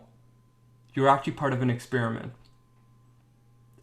I know this doesn't sound real, but you know, since the moment that we came on, we've been planting seeds of information over the last 30 minutes. So by the time we get to the end of the show, you would think of the right colors and the right objects and draw them exactly how we wanted you to. I know this sounds a lot like the movie Inception and maybe doesn't make a lot of sense. So take the next 41 seconds, Elaine, to watch this video. Best part about being stuck at home, you could be in your orange pajama pants right now and no one would know. Many of us are wondering where our next vacation, maybe with white sand and green grass running through our feet. So I've developed a mechanism which predicts with 90. Are you feeling blue and did your feet just get a little sweaty because you've got thrown onto the virtual stage? When the pandemic hit, crazy stuff started. The stock market had everyone seeing red. Toilet paper was sold out everywhere. Every day as the sun rises and time continues to pass, we meet new and interesting people throughout our life. Amazing, Elaine, you did it. In fact, I had such a good feeling about you, Elaine. Check this out. Before I sat down, I put on my favorite pair of glasses, which are black on the outside, but they're red on the inside, just like the drawing you drew, Elaine. In fact, I put on my favorite yellow watch, just like the drawing that you drew. In fact, check this out. I put on my favorite pair of orange pants, along with my blue socks, and even green footwear, Elaine. Craziness, I know. Thank you guys all for watching so much. My name is Durgesh Spade, and if you want to book a show like this, you can check out virtualmagictime.com. Thank you again, Rob. Thank you for setting this up. I'm glad we were able to make this work, and we will all see you again another time. Have a good night, and keep on doing what you're doing. We'll see you soon. 2 seconds. 30. Oh, I gotta hang on. Okay, I gotta grab my chair. 2 seconds. Doyle. I have a favor. You're the representative of the Foundry, right? The new realm?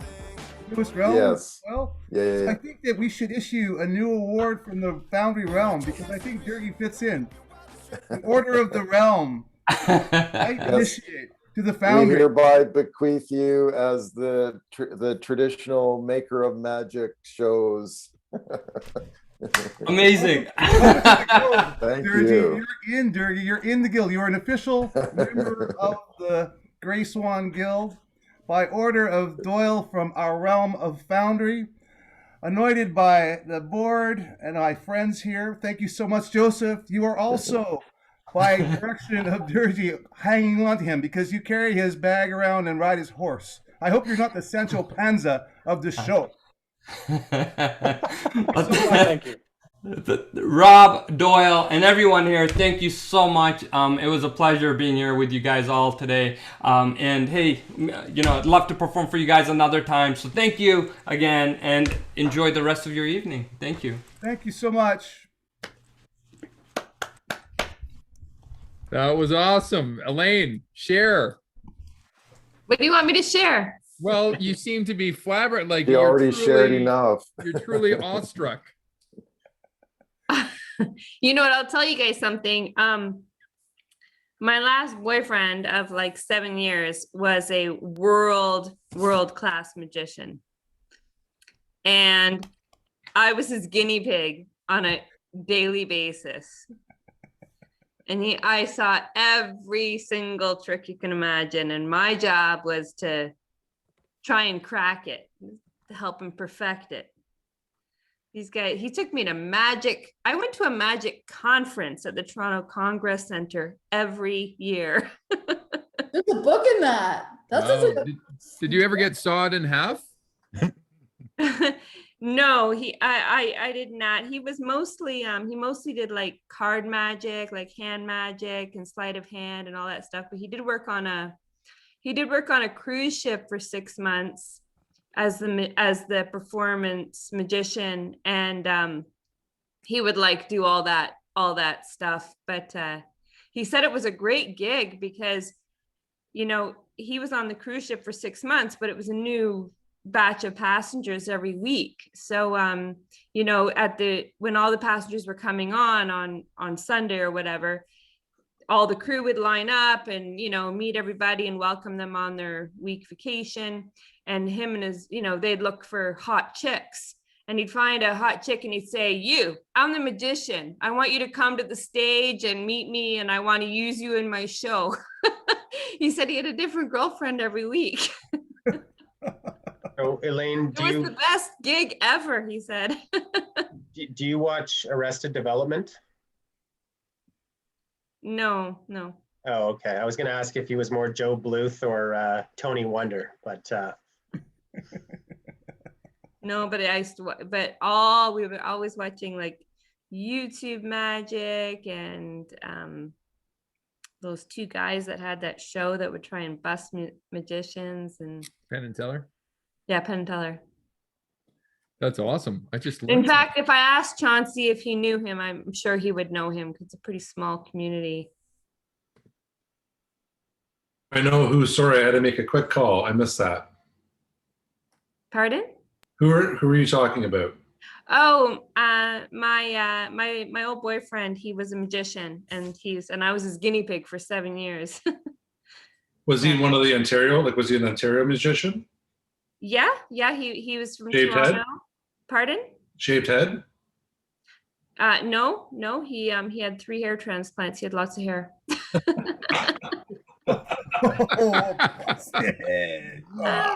I'm sorry, I don't know. That's conversation. Keep going, Elaine. It's the Elaine variety hour. No, he was very proud of it. You know what? He used to always say to people,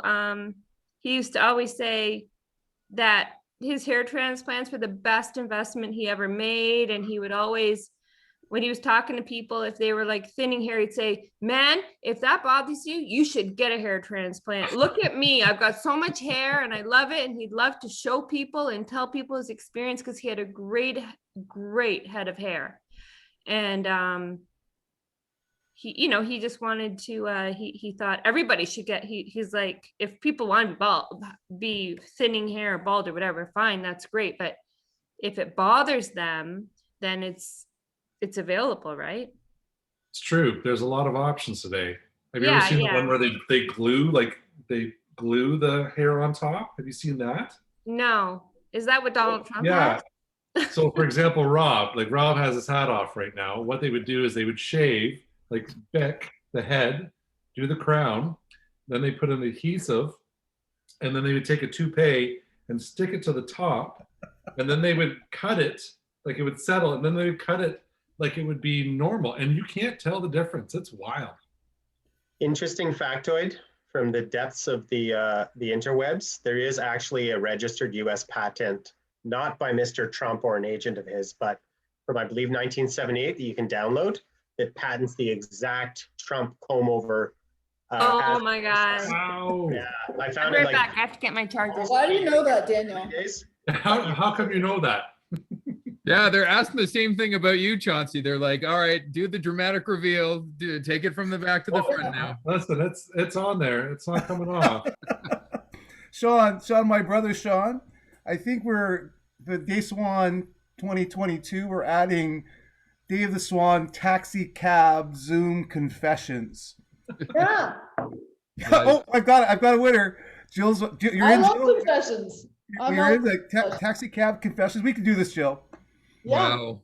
You know what? This has been an impressive day. Like I've dawned on the moment that, man, we have had, like, this is the vaudeville show that's just happened, masquerading as a sense making tour. It's we've had everything today, and now we're about to have something completely different too. Dave, you just missed most of us being blown our minds by a magician that was a last minute audible on our agenda. It was quite incredible. I think magic is what we all need right about now, too, right? Yeah. Dave, We I can't hate get to be magic. the What we need, Sean, though, is MacGyver. If we can't get magic, Where could we find that person, Rob? There Where? we go. where? Dave, the good news is your session is going to be compelling, and I hope everyone partakes in it. The bad news is you're coming in 2 hours after the onset of cocktail hour. So if we're looking at sober approach to sense making, review, and lasting benefits of learnings, it'll be a little freer and looser than maybe expected. And sober is kind of an aspirational goal. It'll be easy to impress people, so that's what I'm counting on. Wow. Let me reset the room a little bit, just because we're going to stop recording. So because when people are watching this at 9:30 a.m. in the morning, they'll have no